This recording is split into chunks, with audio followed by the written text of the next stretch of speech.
Increasing birth pangs. My name is Daniel Vallis, and welcome to our channel.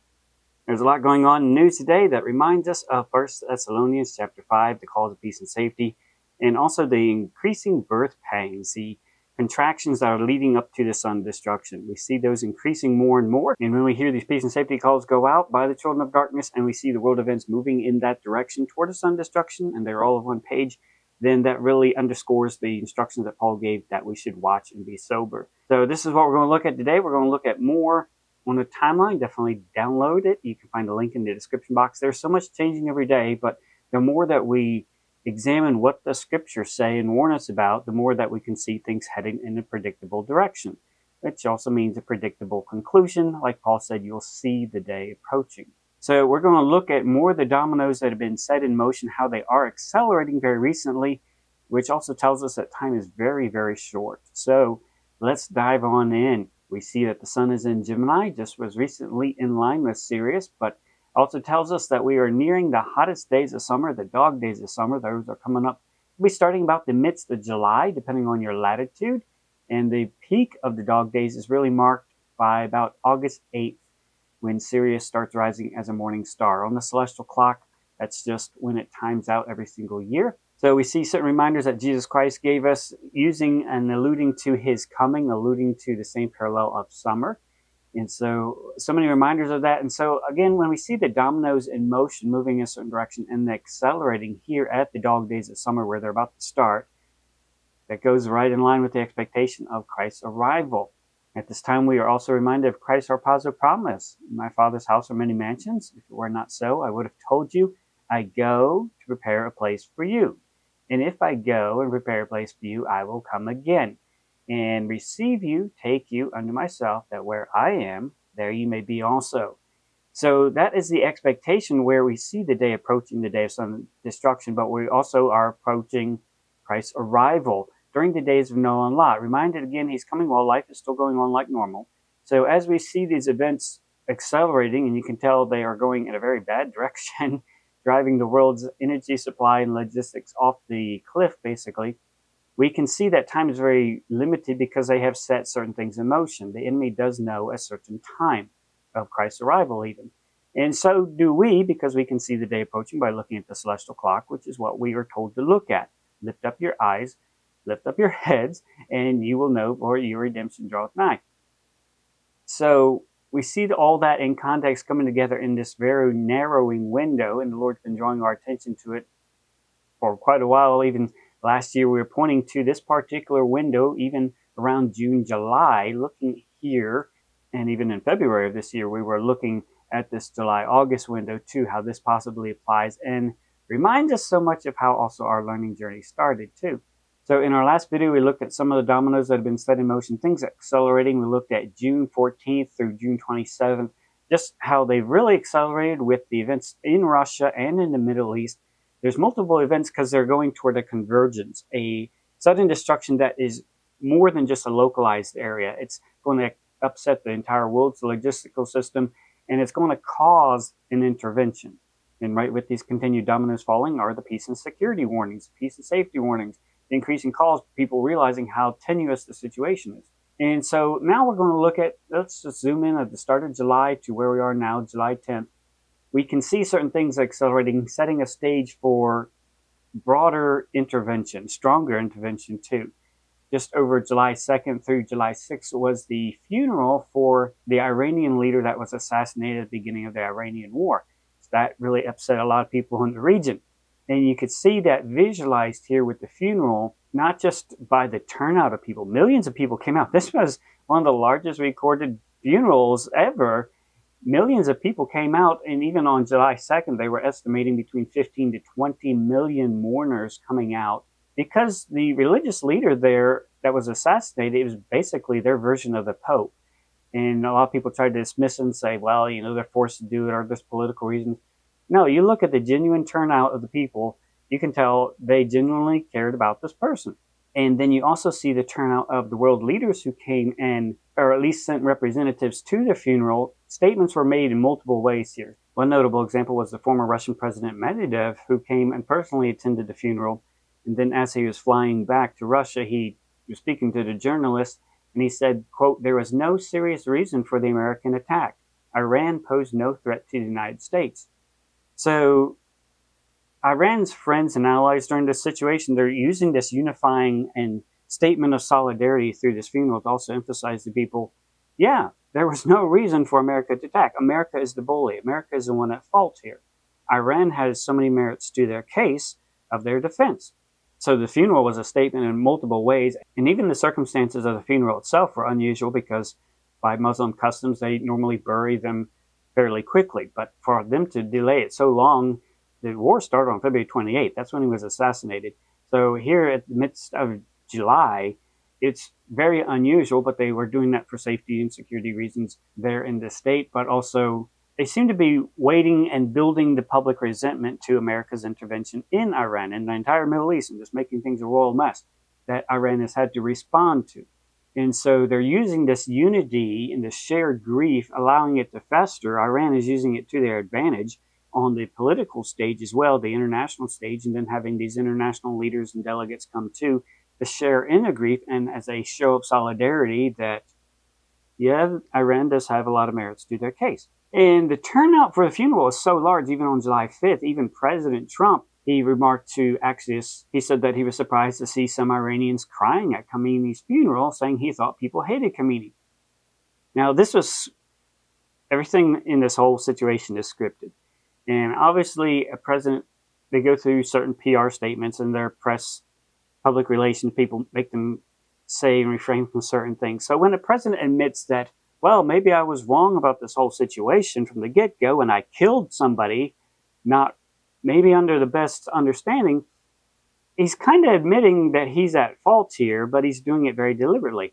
And that's to show that he is the bully. He doesn't fully understand the situation. He is making the entire situation worse because he does not understand the region. He does not understand logistics. He does not understand the people of Iran. He does not understand the ramifications of his actions. And so this is part of the scripted portrayal. So where Trump will become the scapegoat as the bully, and also we're going to see more with Israel in that situation too. So they're pouring more gasoline on the fire for how this whole situation is going to get worse. They are building a plausible scenario that's going to require intervention. So they have to keep painting Trump as the bully who's making the situation worse. He's not acting on the best personal intelligence. And so this is how they're painting the individual. That's the public narrative that they want the public to take away. And so, of course, that generates a lot of commentary and criticism in the press too of, hey, this guy, it does not understand what's really going on here, the ramifications of what he's doing. Somebody needs to do something. And so then you also see that criticism on the international stage too. July 6, approximately 10 million Iranians have turned out for the funeral of Khomeini, and estimates of up to 20 million participating in the overall ceremonies, showcasing the nation's unity, calls for revenge, and solidarity. And it's amazing to see how the press tries to pass this off of, oh, a lot of them are forced to come out. You don't force over 20 million people to come out for a funeral. And that was just in Iran, too. They actually took the body to Iraq next door for some of the funeral ceremonies, and they had 10 million people in Iraq show up for the funerals, too, because he's a religious leader. A lot of people admired him. And so when you understand the ramifications, what the wasp nest that was knocked over, the hornet's nest that was knocked over by Donald Trump and Israel with this whole situation, with this war in Iran, it's not just localized to Iran. They try to pinpoint, oh, it's Iran's fault, we're just doing this because of Iran.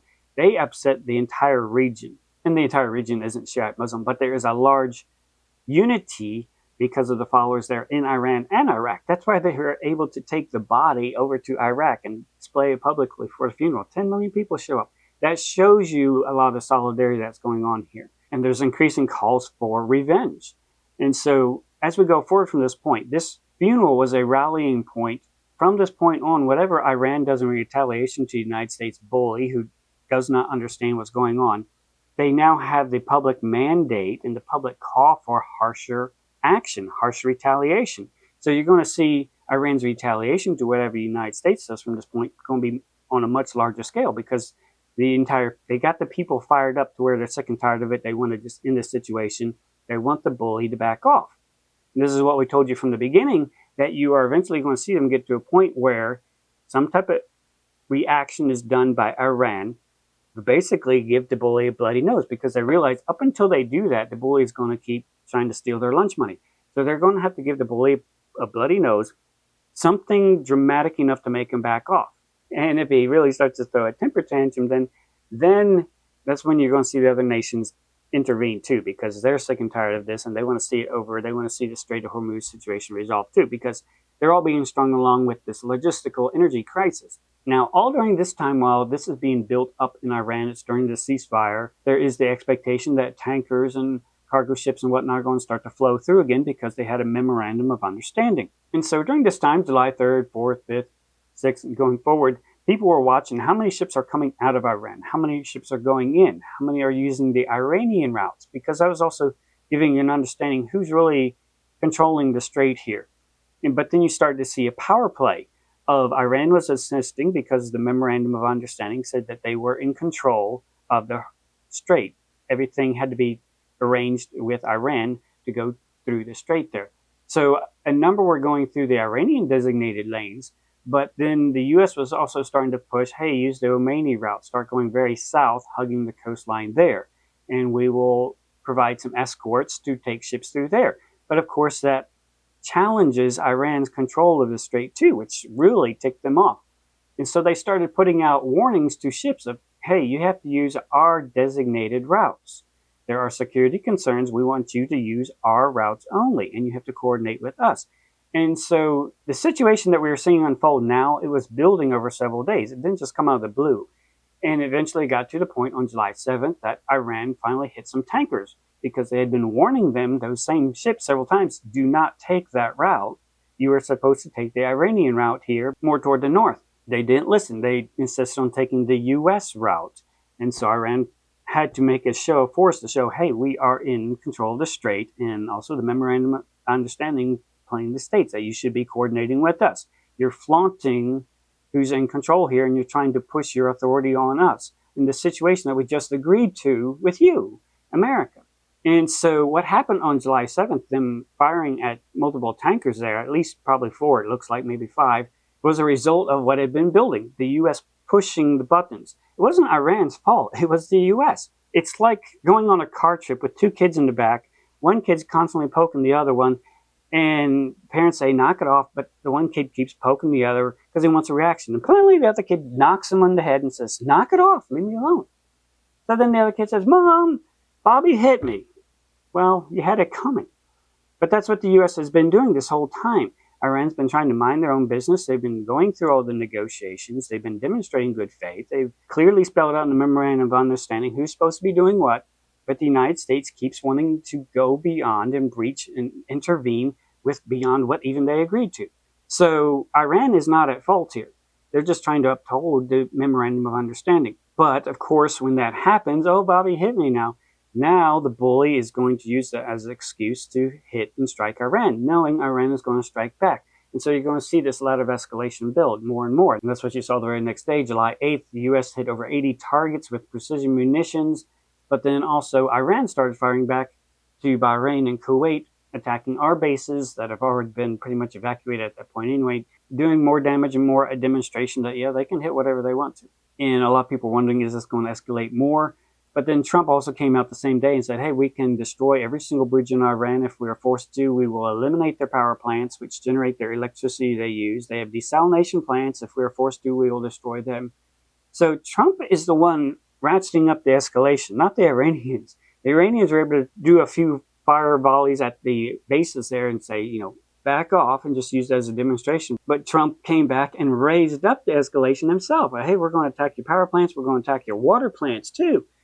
We're going to cripple you, and we're going to threaten you on a national level.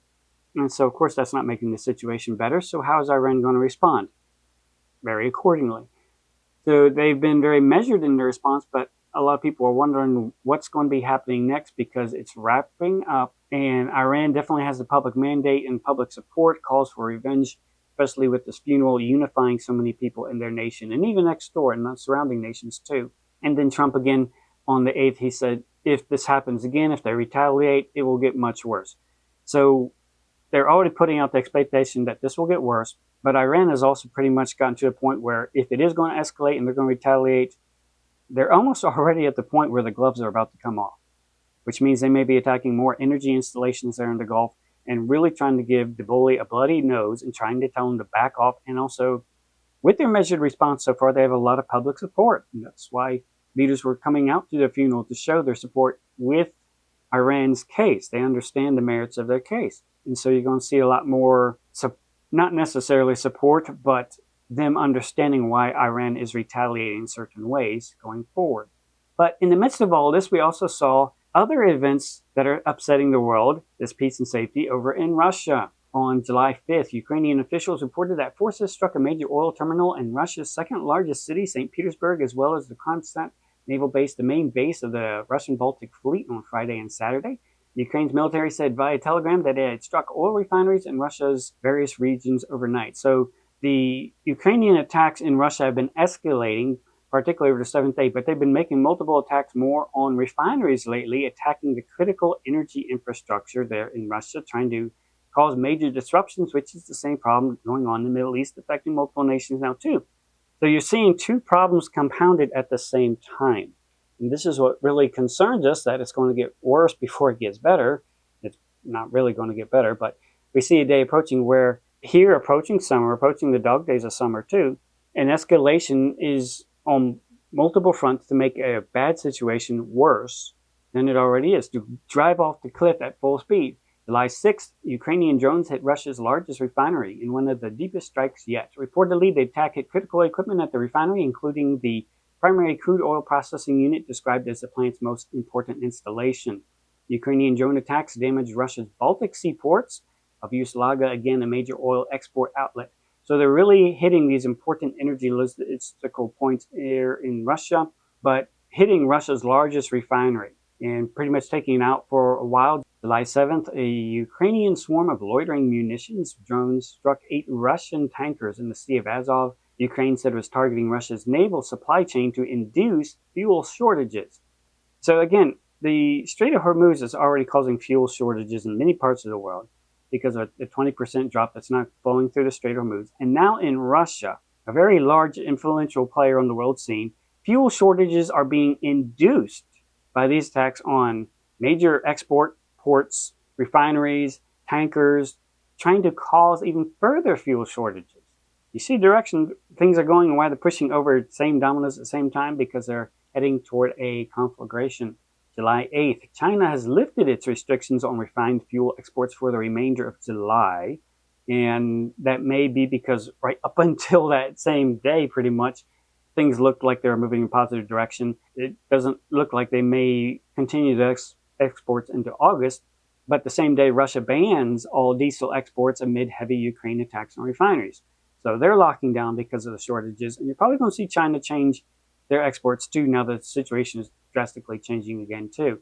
All this happening and accelerating when we're just days away from when Trump warned the world is going to be running out of reserves. And so that's going to cause bedlam from that point on. But what this does is it allows the ships to go. If we keep bombing, those ships won't be going. And you're talking about $500, $600, $700 million a day. It's a lot of money, a lot of money. That's why the world is okay. It's liquid. It's fine. Also, we run out of reserves in about 4 weeks. You know, there are reserves all over the world, and we would really run out. And there'll be a time when you wouldn't be able to get it. And you want to see bedlam? Also, we run out of reserves in about 4 weeks. You know, there are reserves all over the world, and we would really run out. And there'll be a time when you wouldn't be able to get it. And you want to see bedlam? So again, this is important to understand. They already put out the public statement so that the public narrative and understanding, everybody knows, yeah, we're about to reach a really bad tipping point. Not just in America, but multiple nations who are releasing this oil part of their reserves at this time. But right now, right when we're close to that cliff, what are we doing? We're making the Strait of Hormuz situation worse by poking Iran and actually causing them to react and cause them to shut down the strait. Likely cause more energy infrastructure damage in the days ahead. And then Russia, a major energy supplier, they're also being bottlenecked too with shortages too. Right when you're approaching this cliff that you're about to go off, they're going over this cliff on purpose. which also tells us that the sun destruction is not that far away, and the days of Noah and Lot aren't that long either. When we zoom out to the wide timeline, and this is one advantage why you have to check out both timelines, the short view and the wide view. When you look at the wide view, you understand what has been in motion from the beginning of this war. What have they been doing all during this time? Both, not just the enemy, the children of darkness, but what are the celestial signs? And the more that we understand how can they knock over these dominoes at this time, they understand what prophetic time it is. They understand the celestial clock. They understand the prophetic clock. They understand Christ's instructions about when he's coming, his expected arrival. The same parallels with summer too, the days of Noah and Lot. So this is very important because the more that we look at when did they knock over these dominoes, and you see the progression of events, where they're going, they understand that it's a certain cliff, but also tells you back at the beginning of this war, they had a very good idea of the window where things would be coming together, because all the dominoes are timed to fall exactly right together, leading right to the sun destruction. So they do have a very good idea of the window, just like we do, but they do not know the day or hour. We don't either. But you can see that there is a deliberateness, and as we see that deliberateness, and they have a better understanding of the celestial clock than we do, and they've been studying it for a lot longer than we have too, so we're playing catch up. But the Lord's been giving a lot of wisdom along this learning journey to help us see it, and particularly to see this interplay between the peace and safety calls, to help us see the day approaching. So praise the Lord for how he's been guiding us on this journey, and the more that we look back and review, we can see the deliberateness of why the Lord is also showing things to our attention at different times along this journey that gives us an understanding of the dominoes and also the celestial clock. When we look on the wide timeline, there are certain things that stand out. We look back at February, before the war started in Iran, and that is when Trump organized the Board of Peace. And so a lot of peace and safety calls went out with that, even statements there in their own charter statements. So when they put that out, you knew things were already heading in a bad direction, because they were even comparing that as possibly superseding the UN Security Council. So these were pretty much the highest level of calls of peace and safety by the President of the United States, on top of that too, organizing that. So you had a pretty good idea that things were moving in a bad direction very quickly then. But in late February, that's when Jupiter came full circle, completed its orbital period from when it started the celestial signs on April 15th, 2014. So we had been watching the celestial circuit, understanding the heavens declare the glory of God, and the sun moves along the circuit, the line described in Psalm 19. So we were expecting already multiple ways ever since last year too, that when the circuit completed, we would have expectation that our journey would be ending around that same time too. So the orbital period finished there in late February, and then just a few days later, on the 28th, that's when the war in Iran started, and that's been going on since then. So already, just by looking at what was going on before that, you could see they were already understanding dominoes were about to set in motion, and there's already suspicion that it was timed toward the celestial clock, which was our expectation, seeing the day approaching. And then just 4 days after the war started, Jupiter is standing still right in the midst of Gemini, right in line with Sirius, the bright and morning star, which means coming quickly, reminding us of the last page of the Bible, reminding us of the celestial signs that happened August 12th of last year, 2025, the triple morning star, all in line with Sirius again too, in the midst of Gemini. But now Jupiter, the king planet, was standing right in the midst of Gemini, right after the multiple warnings, reminding us again he is coming quickly. We had seen that last year, 2025, and we were telling people as we were getting closer to it that it's not the day of the rapture, but we should expect something very important, because it is reminding us of what we saw last year, 2025, with the triple morning star, the triple reminders, he is coming quickly. The last page of the Bible has 3 reminders of that. And so this would be a final reminder that he is coming quickly, and is going to be standing at that point, underlining that message. And he has gone to our Father's house to prepare a place. We are expecting him to come back and receive us to where he is. So it is important that he keeps reminding us he is coming quickly. So here, 4 days after the Iranian war started, you could also tell the celestial circuit journey had pretty much come full circle. And here, where Jupiter was standing in the midst of Gemini, he was again reminding us that the journey visually was coming to a completion. Along the line, what started in 2014 was coming back to the same spot. So this was a very important point on the celestial clock for us as Christians, but we also knew that the enemy was placing much importance on it too, because their dominoes were timed to this celestial event. And the peak of its standing was on March 11th. What happened on that day? That's when the situation we see unfolding in a couple of days was set into motion. That is when they authorized the release of the oil reserves. March 11th, the peak of Jupiter standing still. The U.S. Department of Energy, United States released 172 million barrels of oil from the Strategic Petroleum Reserve earlier today. 32 member nations of the International Energy Agency unanimously agreed to President Trump's request to lower energy prices with a coordinated release of 400 million barrels of oil and refined products from their respective reserves. Quote, as part of this effort, President Trump authorized the Department of Energy to release 172 million barrels from the Strategic Petroleum Reserve beginning next week. This will take approximately 120 days to deliver based on planned discharge rates.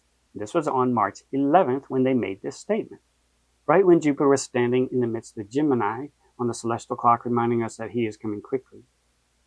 They set into motion a 120-day delivery schedule with, notice, 32 member nations of this energy agency. This isn't just the United States. This is why Donald Trump went on TV and said the world reserves are going to be running out in 4 weeks, because he's talking about multiple member nations of the International Energy Agency.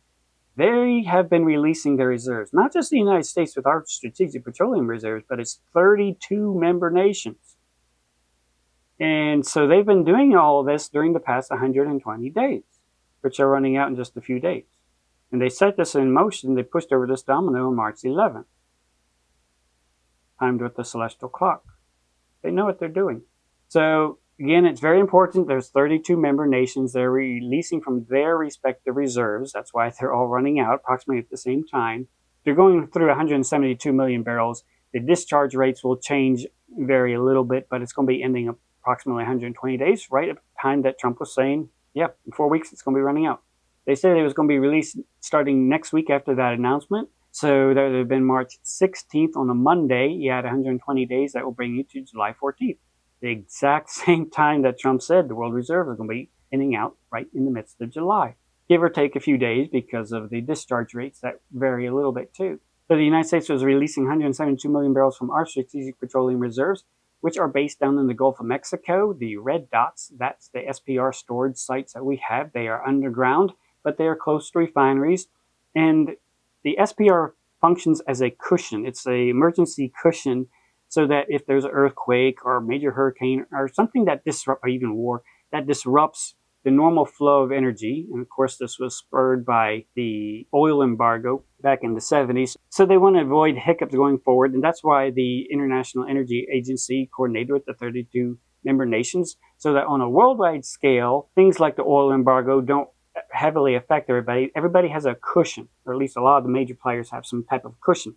And you keep those cushions connected to your refineries so that if there are disruptions, such as in the Strait of Hormuz, you can plug those reserves into your refineries and keep your system going. And also when there's panic buying going on and just scarcity in oil and energy supplies, you can keep your refineries and you just have that reassurance to the markets that, yeah, you still have flow coming in, so that helps keep the prices down. As long as you have some reserves and as long as you have some cushion. But these are deep underground and large salt domes that are underground, and they bore these ginormous caverns in them. Some of them are twice as high as the Sears Tower. And these are filled with oil and water. And when they fill them up with oil, oil floats on the water. When they want to get the oil out, they inject more water, and the oil floats and is squeezed out. When they want to store oil, they just pump more oil in, and that forces the water out.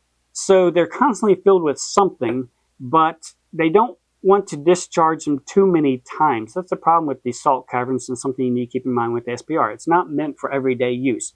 You can cycle them sometimes. Some of the caverns you can only cycle once, because the more water you inject into these wells, it starts affecting the surrounding salt of the cavern and stability issues of it. And so some of the caverns you can only do so many drawdowns of. So this is a consideration when we are just making this major energy drawdown, that you also understand we can't keep doing this. And obviously there's a limit of the oil that's in the storage in the first place. And again, the whole point of the Strategic Petroleum Reserve is that it's a backup cushion. And from this point, we could theoretically redistribute it to points in America if we had to. That's the whole point of having a reserve cushion. So with the Strait of Hormuz and the war situation, they did release in coordination with 32 other member nations that, hey, we're all going to release our reserves for 120 days. we're going to draw it down quite a bit because we understand the disruption in the Strait of Hormuz is very significant. They understood this at the beginning of the war, days into the war. Only about 4 or 5 days into the war, they understood this is not getting better anytime soon. We're going to have to release a large amount of our reserves. So let's look at the SPR quick facts. You can go on their page and look at the current inventory. Click on that. And as of July 3rd, it's in America, we have 319 million barrels. And depending on who you ask, there is a limit of how far we can draw down. Some will say we can only go down to 300 million barrels safely because you need to keep a reserve, and for technical reasons, for stability of the caverns, you also have to have another reserve. And there's also a portion that because of the stability of certain caverns, you can only draw down once. So there's always going to be a large buffer still in that you can't just normally draw down just for keeping prices down. You only can access that at last resort. That's an emergency cushion.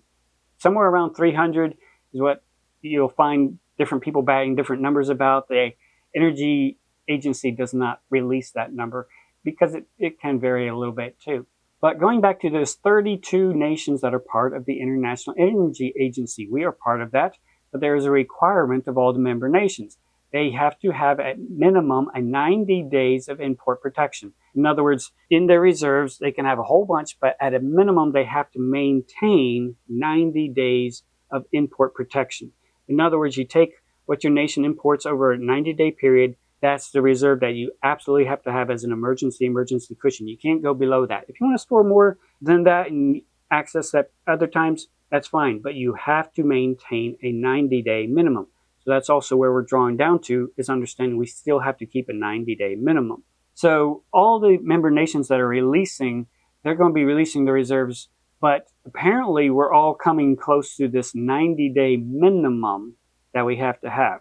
And you say, well, that's pretty good, 90 days. Well, that's not really good. The International Energy Agency's 90-day import requirements for the United States fluctuates based on shifting consumption patterns, but it currently equates to approximately 198 million to 296 million barrels. So in other words, between 200 million, 300 million, depending on who you ask. So as you see the drawdown, you see our current inventory, we can see that we're getting close to 300 million barrels. We're only 19 million barrels away from that as what our minimum has to be.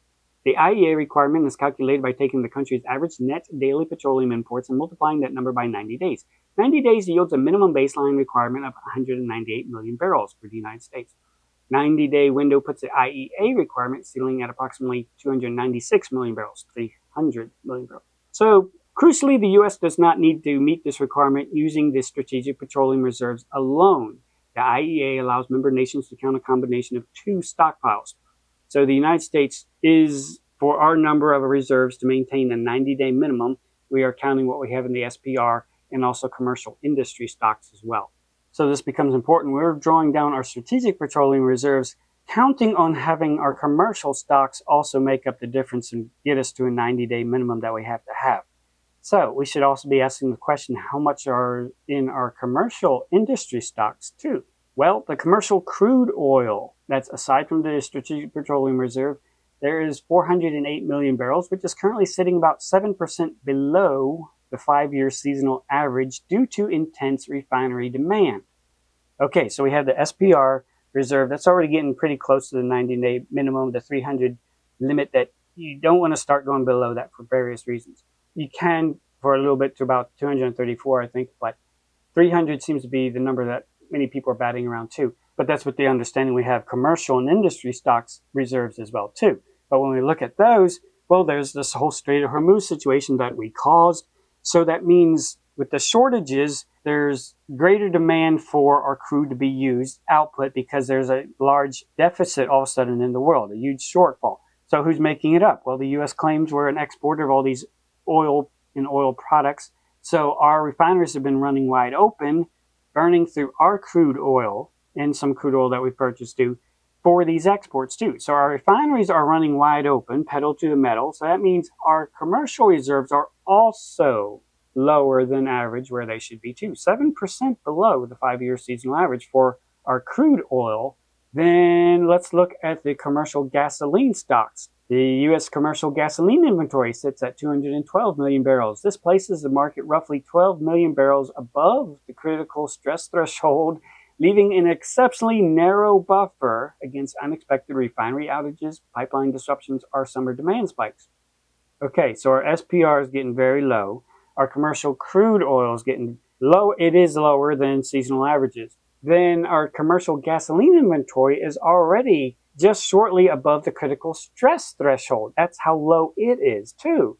So we're getting low on a couple things, and which also means we have very little buffer if something unexpected happens. What about the U.S. commercial distillate stocks, which include diesel and heating oil? That is experiencing extreme operational stress, with national stockpiles hovering at a 23-year low of 100 million barrels. The system is effectively sitting directly on its hard operational floor, meaning any sudden spike in export demand or a domestic refinery outage will cause immediate localized diesel shortages. When we look at the reserves here in America, the situation, the SPR, and the commercial stocks and multiple things, we are not where we need to be. This is pretty rough. Just yesterday, a Bloomberg article came out that record high U.S. fuel exports are straining domestic stockpiles. We've been exporting so much oil because we have so much oil. Well, who's been running out? We are, because we're selling our reserves. It's stupid. And even Bloomberg is saying, we shouldn't be doing this. Unprecedented overseas demand for U.S. diesel, propane, and other fuels is straining commercial reserves from the Gulf Coast to the eastern seaboard as the U.S.-Iran conflict intensifies again, pushing energy prices higher. Demand for U.S. fuel probably won't abate anytime soon, given the absence of shipments from Russia, the world's number 2 diesel exporter. Well, it's a bad thing that they had some trouble all of a sudden. Wonder who's causing that. On the home front, stockpiles of diesel and other fuels have dwindled to the lowest seasonal levels in years, a situation that may test the nation's capacity to continue playing the role of supplier of last resort. U.S. diesel inventories rarely shrink to these levels at this time of year, the data showed. Gasoline stockpiles are at their lowest seasonal level since 2012.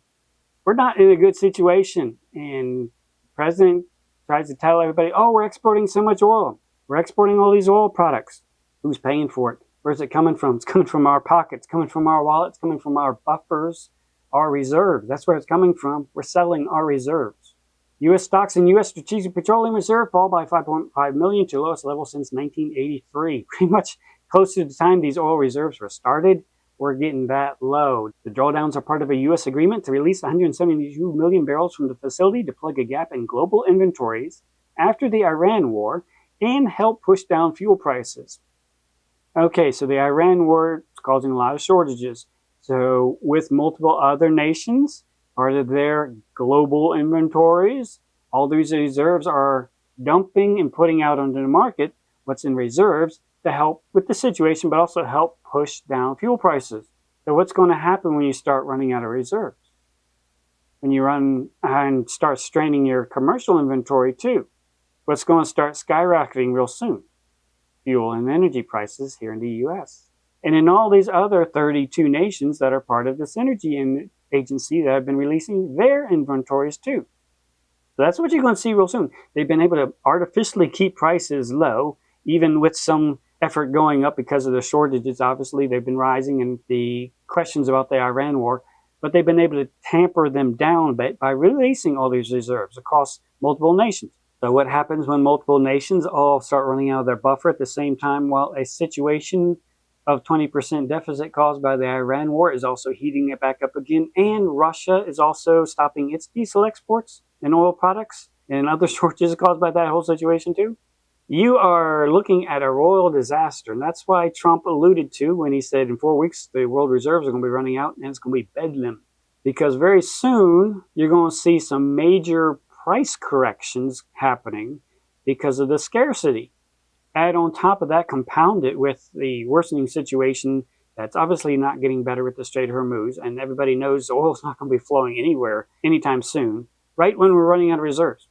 So prices are going to go through the roof. Oil products, scarcity is also going to increase, which also means there's going to be greater demand for, in a sense, hoarding, people trying to get whatever supplies they can because the world reserves are out, which means the U.S. isn't serving as a exporter of last resort too.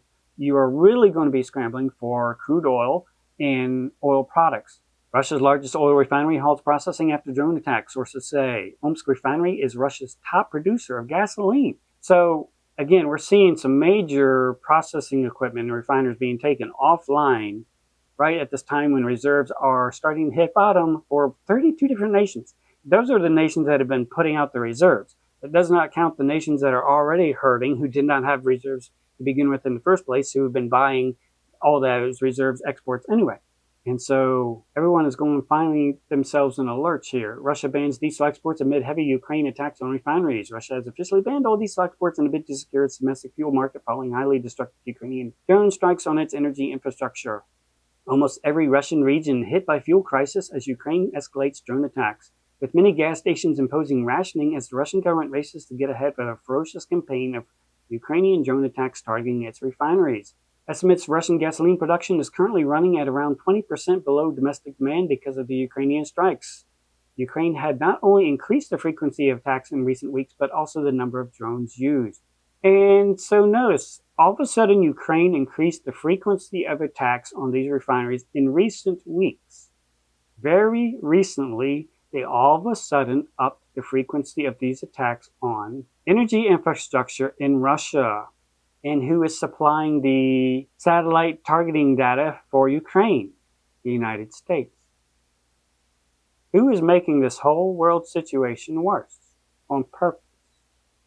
Pakistan scrambles for gas as Hormuz Strait fighting cuts off supplies. Since Qatar's LNG flows through the Strait of Hormuz seized up in March, the country has been living with a 4,000 megawatt daily power shortfall. That's not an abstraction. That's hospitals on backup generators, factories cutting shifts, families sitting in the summer heat because the power cut hit at 2 p.m. again, he stressed. So again, there's many nations, and we covered this from the beginning of the war, that have virtually no buffer to begin with in the first place. So they have to make major cuts, layoffs, idle factories, which of course affects their economy. And so they're already hurting to begin with. And now it's looking like, okay, the Strait of Hormuz isn't going to be opening up anytime soon. It's actually getting worse. And the way things are escalating, the energy facilities are probably going to be targeted again here soon too. So even Qatar basically announced that we have no plan for starting this facility again because of the instability in the area. And so there's countries who are hurting already. Power outages in countries already. Factories shut down already. It's about to get a lot worse when the reserves and these buffers run out that have been helping with the situation so far. And it's running out in just a few days. Again, this is a coordinated release over 120 days from March 11th. On the celestial clock is when they timed it, and thus running out right here in the midst of July. And it'll depend a little bit depending on how much the flow went, but it's all ending right when Trump, he came out on June 17th and said, in 4 weeks, that's when we're running out. Here we are, midst of July, right at this window. You do the math, it should be running right around here somewhere. So right around here is where there's going to start being a major scramble for supplies. People are going to start paying through the nose, which is really going to drive up prices to get what few supplies are still being released, what still are being exported by countries, because the more that countries realize these 32 nations aren't releasing their reserves anymore, and Russia's halting exports, and China's probably about to start some export bans too, they're going to be paying through the nose for whatever they can get, which means the international price of oil, crude oil, is really going to go through the roof. You're going to see it skyrocket, which is going to affect American prices too, because we buy crude oil to produce our gasoline.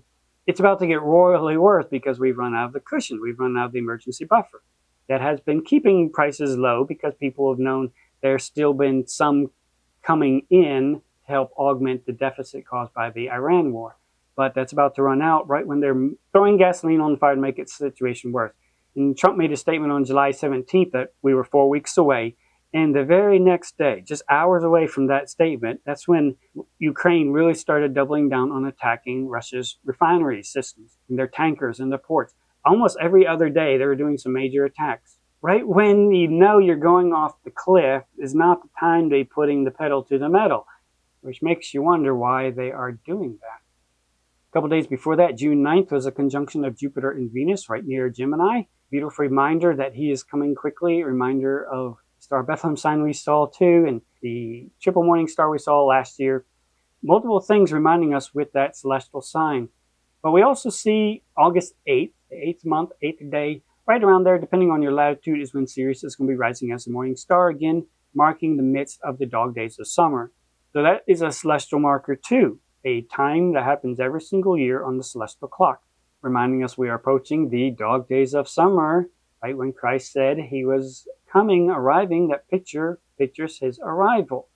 And we have looked up, we've lifted up our heads, knowing our redemption draweth nigh. And we look at what he said relates to his coming, the days of Noah and Lot. Also, we understand we're there too, but then the more that we understand the strategic petroleum reserves and releases that they set in motion on March 11th, timed apparently with the celestial circuit coming full circle, and them understanding the journey appears to be coming to a conclusion, setting things in motion, knocking over 120 dominoes that are going to bring us to approximately where we are now, where things are about to really get escalated really quickly, cause a lot of tension and stress in the world situation, energy situation, the economies. It's about to get a whole lot worse, which is also going to increase the calls for intervention. Because you have at least 32 nations who have been releasing reserves, not counting the countries that didn't have reserves. All these nations suddenly realize we don't have a buffer anymore. Why are we making this worse? This needs to stop today. And like Trump even himself described, you're going to see bedlam in just a couple of days, which means you're going to see desperate nations do some desperate things. But we also see an important celestial marker on July 29th, the end of this month, that reminds us of our celestial learning journey too. You remember at the beginning of our celestial learning journey back in 2014, April 15th, the first blood moon, a lot of people's attention was on the moon, but that is when Jupiter was in the midst of Gemini, visually right in line with Sirius, which means coming quickly. The king planet was right in line with Sirius. The king was coming quickly. That's how this whole celestial learning journey started with, he is coming quickly. The king, the one we are expecting, the one who has sat down at the right hand of the throne of God, from henceforth expecting till his enemies be made his footstool. So that was April 15th, but then Jupiter went straight into Cancer, the crab, right at the beehive constellation right there, a whole beautiful cluster of stars reminding us of heaven. And that was on August 18th, 2014. So a number of weeks later, right at the beginning, Jupiter went straight from he is coming quickly, the king is coming quickly, right to a beautiful picture that pictures the celestial mansions, the celestial resting place. Definitely check out our PDF resource, The Heavens Declared. You can find a link in the description box. In there, we talk about Gemini, a whole bunch of other stuff too.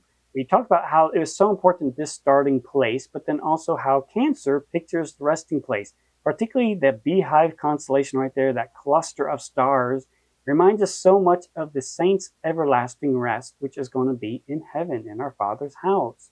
In my Father's house are many mansions. If it were not so, I would have told you, I go to prepare a place for you. And if I go and prepare a place for you, I will come again and receive you, take you unto myself, that where I am, there you may be also.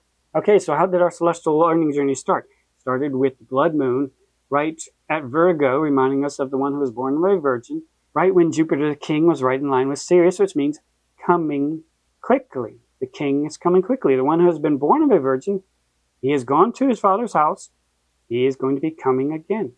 And then what did the king picture just a few weeks after that sign reminder that he is coming again to receive us unto himself? It went straight to a beautiful picture of a resting place, a beautiful, shiny, shimmery place cluster reminding us of our Father's house, where he is now, that where we may be also. So it's a two-part sign, but it tells the exact harpazo promise that he gave us when he left. I will come again. I have gone to prepare a place for you, a resting place in my Father's house, and one day I'll come and receive you, take you to where I am, that where I am, that you may be also. And that's exactly what we saw acted out with the celestial clock. The king is coming quickly to take us to our Father's house.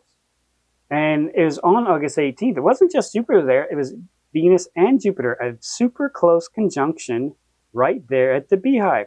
And so I told people back at the beginning of February, even this year, our video celestial radar check, that it's very important that this is the first celestial sign with Jupiter. The sign started with the first blood moon, but just a few weeks later was the first visual sign with Jupiter, the king planet. So there was an understanding of where it was, but then this stood out because it's very beautiful and exactly right at the beehive. So when you understand the correlation, when the world started looking up, lifting up our heads, for our redemption draweth nigh. Why is he drawing nigh? To take us to our Father's house. And that's exactly what Jupiter pictured out. Them coming together right at the beautiful celestial heavenly place there. That was on August 18th, 2014. So that celestial sign there, and it's beautiful. I went on Space Weather Gallery's website, and they had a couple of people pointing out pictures of it, but it's neat too. You could zoom in, you could even see the Beehive constellation.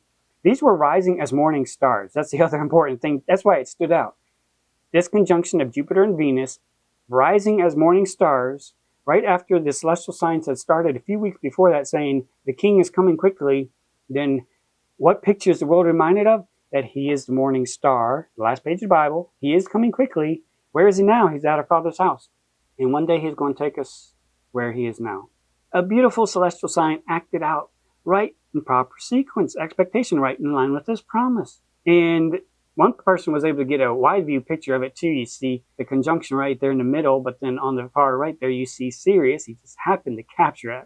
Most people don't capture it because they're not looking to get Sirius in the same shot too. But all three of them were rising as a triple morning star.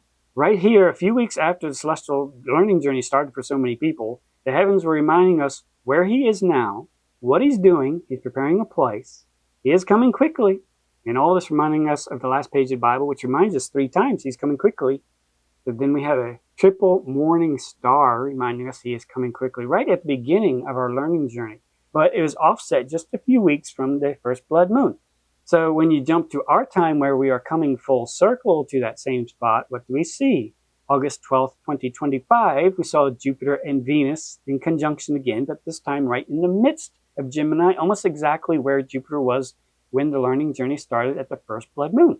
But Jupiter and Venus were also in line with Sirius, directly visually too, right in the midst of August, which means they were rising as morning stars. So again, the journey started with triple morning stars, is ending with triple morning stars. And we pointed out in our videos last year how rare this was for them all to be exactly in line too. So that really caught our attention, really stands out. This was meant to catch our attention. And then with Jupiter's loop that it did, came to March 11th, where it stood at that same spot, visually in line with Sirius again. That very important celestial marker, March 11th. Right when they decided to coordinate a worldwide release for 32 nations to start releasing their oil reserves. Right when the celestial clock was reminding us again of the triple morning star, reminding us that our journey is almost done, that he is coming quickly, and where is he going to be taking us? Well, Jupiter the King will be arriving at the Beehive constellation right where it was back in 2014 on approximately August 3rd. Right there. Now, you won't be able to see it because the sun will be so close, but approximately July 29th, that's when Jupiter and the sun will be exactly in line, and Jupiter will almost be it'll be at the start of the Beehive. None of this you'll be able to see, but this is important to understand from the celestial clock. It is finally reaching that conclusion, which I see as the completion of the story that was started back in 2014. He has gone to our Father's house to prepare a place. He is coming quickly, and now the journey was also ending with that same message. He is coming quickly, he is coming quickly, he is coming quickly. To do what? To just come? No, he's coming to take us to our Father's house, where he is now. So we also need to take in, he needs to finish telling the story. The heavens declare the glory of God. There's words, there's voice, there's speech, there's handiwork, a choreography that is seen. It's not just in singular events, it's by seeing the words in sequence and seeing the handiwork that you hear the speech. That he has gone to our Father's house. He is coming quickly to take us to where he is. And so that's what we see acted out by this choreography that's going to be finishing, which would also suggest that our journey is reaching its conclusion too. Which apparently the children of darkness also know from March 11th, the story is going to be reaching its conclusion pretty much by the end of July. Telling the story. That does not tell us the day or hour, but it does tell us the story is almost done being told. The promise that was declared by the heavens at the beginning of our journey, it's almost done being told. We covered this in our video at the beginning of February. All these reminders of the triple morning star pointing at the resting place, reminding us about the king who is coming quickly, reminding us of the one who was born of a virgin, the king who came, who is coming again.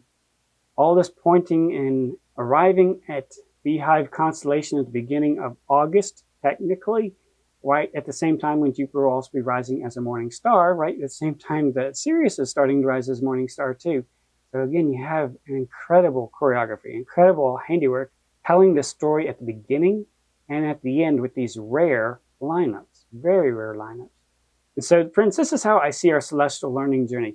The beginning and the end dovetail together because there's an overlap that repeats, because there is that choreography of not just one word at the beginning or one word at the ending. It's the king is coming quickly, he is going to our Father's house, and he will come again to take you to that place. So it's a multiple word sentence right at the beginning, just a few weeks apart, and then here at the ending of our journey, we see that exact repetition, that rhyming with how the journey started with these rare celestial events.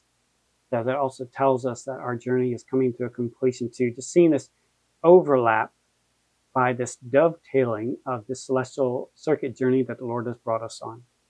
And it has been so beautiful over this learning journey, praise his name, to see how he has given us wisdom, to see the intricacies, to hear what the heavens declare, to see the beauty, this beautiful tapestry of redemption, as I've called it so many times, his love for us, what he has done, what he is going to do, and to see the reality of it in our world when we look up, when we lift up our heads, for our redemption draweth nigh. And the more that we understand the tapestry of redemption, the more that we understand salvation, what has Jesus Christ done, the more we will see the day approaching, because we will be able to hear the words so clearly. He wants us to know. And friends, this is why we review the timeline. And the more that we look at what we're supposed to look at and be reminded of what Jesus Christ told us to pay attention to, the more we can hear what he has said, the more we can hear what the heavens declare, the more we can see and know that our redemption draweth nigh. And that's what I want you to see. I don't want you to see morbid curiosity about what the children of darkness are doing necessarily. I want you to see what our Father is intending to show us. And that's not just a celestial sideshow, not just something to eat up our time. He wants us to see his heart. He wants to see and show his love that he has for us, for the world. He wants us to stir in our heart. So just like the last page of the Bible, so that our heart will echo the Spirit's heart, echo our Redeemer's love and desire for the lost, so that we will live like we see the day approaching. So like the wise men who went out to worship the King, worship the Messiah, we also will put legs on our faith, and we will rise up and we will go out with our hands and feet, with our life, and worship the King, drawing nigh to him with a true heart. Friends, that's why we should cover this. That's why we review this. It also catches my attention July 29th, when the sun is going to be directly in line with Jupiter right at the beginning of the Beehive constellation. That is also the 15th of Av, when the tribe of Benjamin took and married the daughters of Shiloh from the vineyards, Judges 21:16 through 24. Traditionally marking the start of the grape harvest, and Tu B'Av was the day of the full moon, which is going to be right around there, the midst of the 5th month. We don't know the day or hour, but we see the sun as a bridegroom right in line, right at the beehive. The bridegroom has gone to our Father's house to prepare a place. And right at the same exact time when Jupiter the king is right in line with the bridegroom, those stories come together right at the Father's house. We don't know the day or hour, but it resonates so strongly that that would be appropriate for the ending of our journey. Somewhere between now and then, again, the sun's going to be right in line. You're not going to be able to see any of it, but we know in the celestial clock, that's when the final portions of the celestial circuit journey that was started in 2014 are going to be ticking off. This story, the final words, will be resonating with what was declared back in 2014. Which means between where we are now and then, we have every expectation that the bridegroom is going to be calling us to rise up and go out to meet him, so that he can take us to our Father's house. Which should also not surprise us when we see the enemy may also have this exact same understanding. These dominoes that they set back in motion on March 11th, right? At these celestial poignant reminders, going from 1 in Gemini, the midst, he is coming quickly. This process where it is now apparently coming to the same portion, ending the story. They are ending the dominoes right somewhere in this window too. We have a lot that tells us we should be watching and be very sober. Again, review the timeline. Links are in the description box. Christ is coming during the days of Noah and Lot. So when we see that they have already set in motion the dominos that are going to remove these days of Noah and Lot characteristics of eating and drinking, marrying and giving marriage, life going on like normal, they are getting ready to drive the world off a cliff. They know some destruction should be ending right around this period, right here, summer. That he is nigh, even at the doors, when we should be expecting the Son of Man to be revealed. The more that we watch what he told us to watch, the more that we could see it plainly in work in our world right now, and that will help us see the day approaching. It will also help us be sober, help us see the realities of prophecy, which also means everything else that Jesus Christ has said about his coming, we need to be very sober about too. Unfortunately, a lot of Christians have this expectation the rapture is just going to be all hugs and kisses, ponies and rainbows. Christ said he is coming quickly, and he will reward every man according as his work shall be. And that's why we need to watch. That's why we need to be sober. We need to take heed to ourselves. Make sure we're not caught up in the cares of this life. There's a lot that we need to be very sober about, because we're about to be called to stand before the Son of Man. And have we lived as though our bridegroom has gone to prepare a place for us? Are we living as though he has sacrificed his life for us, forgave us of our sins? All that he has done for us, and even rehearsed for us by this entire celestial tapestry of redemption that he has shown us. Taken us 12 years to show it to us, to remind us, giving us every effort to have our heart echo the Spirit. Has it affected us whatsoever?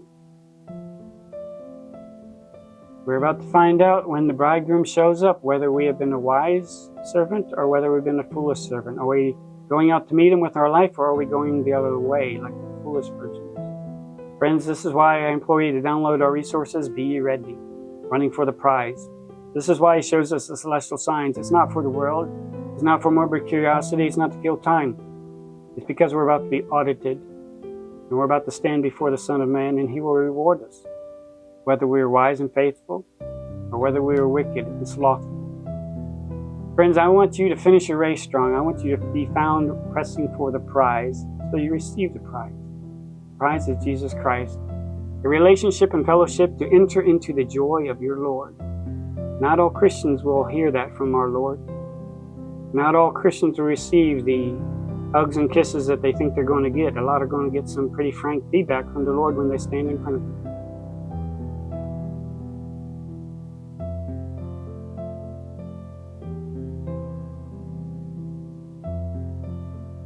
I don't want that to be you. And so that's why, as a watchman, I warn you. I'm not a commentator, I'm not an entertainer, I'm a watchman. Which means I'm going to watch you, I'm going to watch the celestial clock, I'm going to tell you we're running out of time to do our job because the boss is about to show up. As we hear all these calls of peace and safety, and we see the birth pangs increase in intensity, we see all these dominoes being set in motion, telling us we are running out of time. So many declarations in so many ways, trumpeting out at midnight, the bridegroom cometh. Go ye out to meet him. So friends, now's the time to rise up, to trim up, to brighten up, to gird up, to lift up, and to go out to meet our Redeemer, hearing him, heeding and obeying him, loving him, and serving him first and highest above all else. Drawing nigh with a true heart, till he comes. Maranatha.